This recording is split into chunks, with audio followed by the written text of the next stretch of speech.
Otvorili ste vaš Binance nalog, međutim ukoliko želite da otvorite vaš futures nalog na Binance-u, u ovom videu ćemo objasniti kako. Prvo par rečenica o samom futuresu. Futures su dakle tradovanje sa pozajmljenim novcom, najprostijim jezikom rečeno.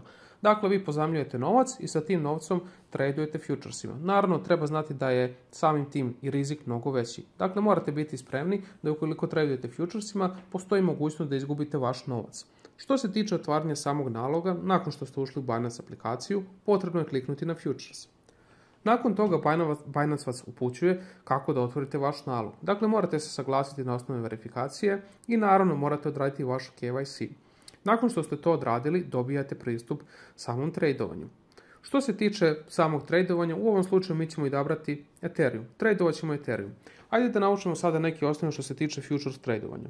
U gornjem levom uglu, kao što vidimo, postoje cross i isolated. Dakle, to su sistemi tradovanja na samom futuresu. Mi smo izabrali isolated. To znači da ćemo moći da tradujemo samo sa onom količinom novca koju imamo u našem futures nalogu. U ovom slučaju imam samo 30 USDT-a. Ukoliko nemate novac na vašem futures nalogu, to možete uraditi ovim putem. Ovdje naravno možete prebaciti novac, to je USDT iz vašeg spot walleta u vaš futures wallet. S obzirom da ja novac već imam, to neću raditi. Idemo unazad.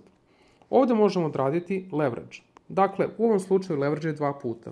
Šta to znači? To znači da sa naših $30 mi možemo tradovati sa ukupno $60.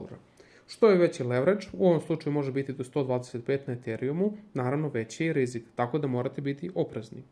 Kada smo naučili te osnove, naravno možemo tradovati. Što se tiče samog trada, ja ću izabrati posljednju cenu. Što se tiče količine, odradit ću sa 100% svog naloga. U ovom slučaju možemo da biramo da li želimo buy, to jest long. Ukoliko to odredimo, naravno mislimo da će cena Ethereuma ići gore. Ili ti short, što znači da mislimo da će cena Ethereuma ići dole. Mi ćemo odraditi buy ili ti long. Posljednji korak u vašem tradovanju je naravno odraditi stop loss ili take profit. Šta to znači? To dakle znači da ukoliko želite da odredite na kojoj ceni želite da uzmete profit na vašem tradu, to ovdje možete uraditi. Dakle, u ovom slučaju mi ćemo staviti $2100. Što se tiče samog stop lossa, odradit ćemo naravno taj stop loss. Njega ćemo staviti na $1600. Šta to znači?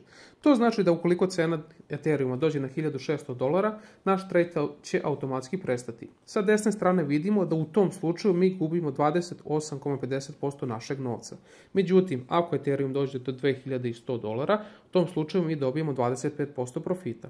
Ukoliko smo se naravno saglasili sa ovim uslovima, mi možemo kliknuti continue, to jest confirm. I to je to.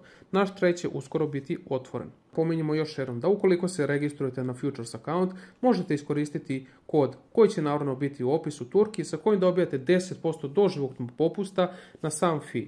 Dakle, sa 10% popusta možete uživati u futures tradingu. Naravno, ukoliko vam se ovaj klip svideo, lajkujte ga, podelite ga sa drugima i naravno čeka vas još mnogo dobrog kontenta. Hvala svima i pozdrav!